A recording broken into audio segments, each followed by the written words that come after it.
जितने भी कमजोर, हल्के और छोटे आईलैशेस हैं, सिर्फ 2 से 3 दिन के अंदर ही बहुत ज्यादा लंबे, घने और मजबूत हो जाएंगे। आज मैं आपको एक ऐसा लाजवाब नुस्खा बताने वाली हूँ जिसे यूज करके 3 दिन के अंदर ही आपकी गिरती पलकें बहुत ज्यादा मजबूत हो जाएंगी। पलकें खींचने से भी नहीं टूटेंगी और ऐसा लगेगा जैसे आपने मस्कारा लगाया हुआ है। आपकी पलकों में एक बहुत ही खूबसूरत सा कर्ल आ जाएगा। तो चलें इस रेमेडी को बनाना स्टार्ट करते हैं। अस्सलाम वालेकुम, वेलकम और welcome back to my channel. ये बहुत ही नेचुरल ऑर्गेनिक रेमेडी है, इसका कोई भी साइड इफेक्ट नहीं है, इसीलिए इसको सभी यूज कर सकते हैं। आप छोटे बच्चों पे भी इनका यूज कर सकते हैं। आपने थोड़ी सी खजूरें ले लेनी है, आप किसी भी किस्म की खजूर का यूज कर सकते हैं।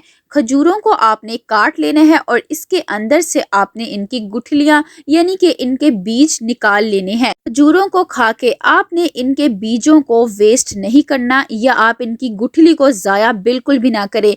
इसके इतने कमाल के रिजल्ट हैं, आप सोच भी नहीं सकते ये आपकी पलकों को कितना ज़्यादा मजबूत और लंबा बना सकती हैं। आप एक दफ़ा ये वाली रेमेडी बना के यूज़ करें और वीडियो को आप बगैर स्किप किए एंड तक देखें ताकि आपको हर चीज़ स्टेप बाय स्टेप समझ आ जाए। तो आपको खुद ही यकीन आ जाएगा कि आपकी पलकें कैसे 2 से 3 दिन के अंदर ही इतनी ज़्यादा लंबी हो जाएंगी। और इस रेमेडी को बनाने में आप यकीन करें आपका एक भी पैसा नहीं लगना। बहुत ही सस्ती सी रेमेडी है। एक दफ़ा अगर आपने इसको यूज़ कर लिया तो आपको कोई भी बाज़ार की महंगी महंगी प्रोडक्ट्स लेने की ज़रूरत नहीं पड़ेगी, कोई महंगे महंगे आई लैशेज़ लेने की ज़रूरत नहीं पड़ेगी। एक दफ़ा अगर आपने इस नुस्खे को यूज़ कर लिया तो ऐसा लगेगा कि जैसे आपने नकली पलकें लगाई हुई हैं, इतनी ज़्यादा आपकी पलकें लंबी हो जाएंगी। सारी गुठलियों को आपने जब अलहदा कर लेना है तो फिर आते हैं नेक्स्ट स्टेप की तरफ। इतनी सी आपने गुठलियां ले लेनी है। आपने ले लेना है एक बर्तन, सिल्वर या स्टील कोई सा भी बर्तन यूज कर सकते हैं। इसके अंदर आपने 1 चम्मच भरकर लौंग का डाल देना है। देसी लौंग यूज करेंगे तो ज्यादा अच्छी बात है। और इसके अंदर आपने तकरीबन आधा गिलास भरकर पानी का डाल देना है। पैन को उठाकर आपने चूल्हे पर रख देना है और आपने दरमियानी आंच कर लेनी है ताकि आहिस्ता आहिस्ता लौंग अपना असर पानी के अंदर निकालती जाए।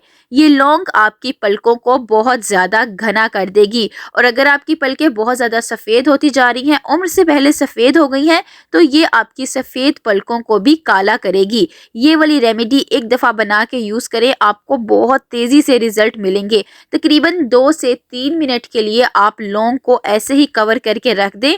2 से 3 मिनट के बाद जब पानी में अच्छी तरह से बॉयल आ जाए और लौंग इसमें बहुत अच्छे से अपना असर निकालना शुरू कर दे, फिर आपने इसके अंदर एक और चीज़ को डाल देना है। आपने इसके अंदर डाल देने हैं फ्लैक्स सीड्स यानी कि अलसी के बीज। अलसी के बीज आपने तकरीबन 2 चम्मच भरकर इसके अंदर डाल देने हैं। अलसी आपकी पलकों को डीपली नरिश करेगी। इनमें ओमेगा 3 फैटी एसिड्स होते हैं जो आपकी पलकों को बहुत ज़्यादा मॉइस्चराइज कर देंगे। आपकी रूखी सूखी कमज़ोर पलकें बहुत ज़्यादा मजबूत हो जाएंगी, बहुत ज़्यादा सॉफ्ट हो जाएंगी। ऐसा लगेगा जैसे बहुत ज़्यादा पलकों में शाइन आ गई है। जितनी भी बेरौनक पलकें थी, जिनमें शाइन नहीं थी, पलकों में कर्ल नहीं था, तो एक दफ़ा आप ये यूज़ करके देखें। ये आपकी पलकों को बहुत ही ज़्यादा खूबसूरत बना देगा। आपने इसके अंदर अलसी को डाल के अच्छी तरह से दरमियानी आंच पे पका लेना है। जितना ज़्यादा आप पानी को पकाएंगे उतना ज़्यादा पानी जो है वो गाढ़ा होता जाएगा, जल में कन्वर्ट होता जाएगा। आपने बहुत अच्छे से इसको पकाना है। जितनी ज़्यादा इसकी कंसिस्टेंसी थिक होती जाएगी उतना ही ज़्यादा आपको इसका अच्छा रिजल्ट मिलेगा। ज़्यादा पानी को गाढ़ा करने के लिए आपने क्या करना है, आपने तकरीबन इसको 2 से 3 मिनट के लिए और कवर करके रख देना है ताकि पानी में बहुत अच्छी तरह से बॉयल आ जाए और अलसी इसके अंदर अपना सारा असर बहुत अच्छे से निकाल दे। इसीलिए मैं इसे आप कवर करके रख रही हूँ तकरीबन 2 मिनट के लिए। 2 मिनट के बाद जब आप कवर को हटाएंगे तो अलसी ने सारा असर अपना इसके अंदर निकाल दिया होगा। तो आपने फ्लेम को ऑफ कर देना है और दोबारा से इसे ठंडा होने के लिए आप चाहें तो कवर करके भी रख सकते हैं। जब आप चम्मच से चेक करेंगे तो इसकी कंसिस्टेंसी बहुत ज़्यादा थिक हो गई होगी और ये आपकी फिंगर्स के साथ चिपकना शुरू हो जाएगा, इसकी लेस बननी स्टार्ट हो जाएगी। इसका मतलब है कि अलसी की जेल अब मुकम्मल तौर पर बनकर तैयार है। अगर आप इसे ठंडा होने के लिए ऐसे ही रख देंगे तो ये और भी ज़्यादा गाढ़ी हो जाएगी। अब आते हैं नेक्स्ट स्टेप की तरफ। आपने तवा ले लेना है या आप लोहे की कढ़ाई भी यूज़ कर सकते हैं। तवे या कढ़ाई को आपने चूल्हे के ऊपर रख देना है और दरमियानी आंच कर लेनी है। जब तवा अच्छी तरह से गर्म हो जाए फिर इसके अंदर आपने सारी गुठलियों को डाल देना है और इसे आपने तवे के ऊपर अच्छी तरह से रोस्ट कर लेना है। जितना ज़्यादा आप इसे इसी तरह से पकाते जाएंगे गुठलियाँ थोड़ी थोड़ी सी ब्राउन होनी स्टार्ट हो जाएंगी। थोड़ी देर के लिए आप इसे कवर करके रख दें ताकि गुठलियाँ जो हैं वो बहुत अच्छे से गर्म हो जाए। 2 से 3 मिनट के बाद बहुत अच्छे से ये गर्म हो जाएंगी तो आपने इन्हें और भी अच्छी तरह से रोस्ट कर लेना है। जितना ज़्यादा आप इन्हें पकाते जाएंगे उतना ही ज़्यादा ये ब्लैक सी होती जाएंगी। आपने इन्हें पूरी तरह ब्लैक कर लेना है। जिस तरह ये कोयले की शक्ल में आ जाएं उतना ज़्यादा आपने इन्हें रोस्ट कर लेना है। जब ये ब्लैक होती जाएंगी तो लास्ट पे ये हल्का हल्का सा ऑयल निकालना शुरू कर देंगी। इसका मतलब है कि ये अब बिल्कुल अच्छी तरह से रोस्ट हो गई हैं।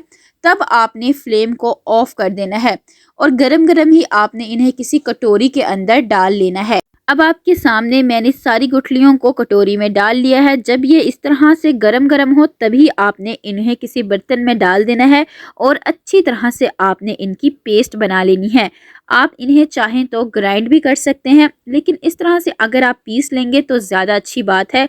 अच्छी तरह से आप इन्हें पेस्ट कर लें और इनको पाउडर में कन्वर्ट कर लें। अगर आप इन्हें गरम गरम ही पीस लेंगे तो बहुत जल्दी इनका पाउडर बन जाएगा, इसलिए आप इन्हें ठंडा ना करें, गरम गरम ही पीस लें। अब आपके सामने कितनी जल्दी से इनका पाउडर बन गया है। जब इनका पाउडर बन जाए फिर आपने एक कटोरी ले लेनी है। इसके ऊपर आपने स्ट्रेनर यानी कि चाय पौनी रख देनी है और सारे पाउडर को आपने इस चाय पौनी के अंदर निकाल देना है और आपने चम्मच के साथ अच्छी तरह से हिलाते जाना है ताकि इसके अंदर जितना भी फाइन और स्मूथ सा पाउडर है वो सेपरेट हो जाए।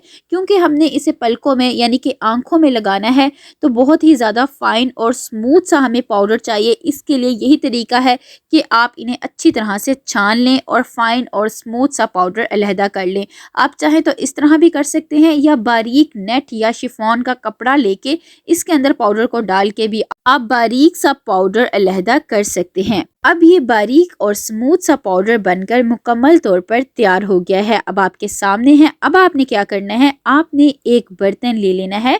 इसके अंदर आपने रख देनी है स्ट्रेनर और जो आपकी जल ठंडी होने के लिए पड़ी हुई थी वो सारी आपने स्ट्रेन कर लेनी है। अब आपके सामने है। जितना ज़्यादा ये जल ठंडा हो गया है उतना ही ज़्यादा ये और भी ज़्यादा गाढ़ा हो गया है। तो आप इसे अच्छी तरह से छान लें। इसको भी छानने के लिए आप चाहे तो चाय पौनी का यूज़ करें या आप नेट या शिफॉन का कपड़ा भी ले सकते हैं। अगर आपसे ये जेल ज़्यादा बन जाए तो इसका एक फ़ायदा ये भी है कि आप इसे अपने सर के बालों में भी लगा सकते हैं। जो रूखे सूखे बाल होते हैं जिनमें ज़रा भी शाइन नहीं होती या कर्ली बाल होते हैं उनमें जब आप ये लगाएंगे 2 घंटे के लिए तो ये आपके बालों को बहुत ज़्यादा सॉफ्ट, शाइनी और स्ट्रेट कर देगा। जब आपने इस जेल को छान लेना है तो फिर आपने ले लेना है एक कंटेनर। आप शीशे का अगर कंटेनर लेंगे तो वो ज़्यादा अच्छी बात है क्योंकि इसमें ये वाली रेमेडी जल्दी ख़राब नहीं होगी। तो आप चाहें तो इसे तकरीबन 2 से 3 हफ्ते तक भी स्टोर करके रख सकते हैं। आपने तकरीबन 2 छोटे चम्मच इसमें जेल के डाल देने हैं। आप चाहें तो इसे स्टोर करके फ्रिज में भी रख सकते हैं। अगर गर्मियाँ हैं तो आप इसे फ्रिज में स्टोर करके रखें, लेकिन अगर सर्दियाँ हैं तो आप इन्हें बाहर भी स्टोर करके रख सकते हैं। ये बाहर भी जल्दी ख़राब नहीं होगा, लेकिन स्टोर करने के लिए आप शीशे यानी कि कांच का बर्तन यूज़ करें। अब आपने इसके अंदर डाल देना है पाउडर जो आपने गुठलियों का अलहदा किया था। वो आपने आधा चम्मच भर कर इसके अंदर डाल देना है और आपने अच्छी तरह से मिक्स कर लेना है। पाउडर जब इसके अंदर बहुत अच्छे से मिक्स हो जाए फिर आपने इसके अंदर एक और नेक्स्ट चीज़ को डालना है। आपने हर चीज़ फॉलो करनी है, हर स्टेप को फॉलो करना है ताकि आपको बहुत अच्छे से इसी तरह के रिजल्ट मिलें जैसे मैंने आपको बताए हैं। फिर आपने ले लेना है 1 चम्मच ऑलिव ऑयल का। आप चाहें तो कैस्टर ऑयल भी यूज़ कर सकते हैं। आधा चम्मच आपने इसके अंदर ऑलिव ऑयल डाल देना है और आपने इसमें अच्छी तरह से मिक्स कर लेना है। ये आपकी पलकों को बहुत ज़्यादा सॉफ्ट कर देगा, जड़ से मजबूत कर देगा, जिससे आपकी पलकें बहुत ज़्यादा मजबूत हो जाएंगी। आपकी पलकें बहुत ज़्यादा घनी भी हो जाएंगी और पलकों में बहुत ज़्यादा शाइन आ जाएगी। अगर पलकों में बहुत ज़्यादा ड्राइनेस है या रूखी सूखी हैं तो वो बहुत ज़्यादा मॉइस्चराइज हो जाएंगी और पलकों में बहुत ज़्यादा वॉल्यूम आ जाएगा। फिर लास्ट में आपने इसके अंदर डाल देनी है वैसलीन यानी कि पेट्रोलियम जेली। इसके लिए आपने क्या करना है, आपने एक पैन में पानी को अच्छी तरह से बॉईल कर लेना है।